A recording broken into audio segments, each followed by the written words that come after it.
I used to look forward to my dad coming home from work, and you know, it was 6, 7 o'clock at night, and we would sit and talk a little bit, and then he would tell his stories. And one of the other things I remember, he always loved to have a glass of tea at the end of his meal. And most of my friends' parents would drink a cup of tea. Not my father. My father drank a glass of tea.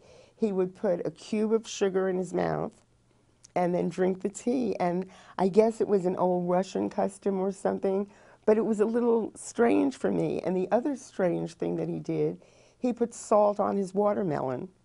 Yeah, and I remember when I was a little girl, you know, certainly during the summer when you would eat watermelon, before he put the first piece in his mouth, he would put salt on it.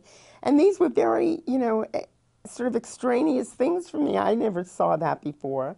But I learned to understand, and as I grew older and I met other people who did similar things, I said maybe it wasn't so strange after all. But he laughed a lot. He made us laugh a lot. And he used to call me Meydele. And I guess because I was the youngest daughter, that was my nickname.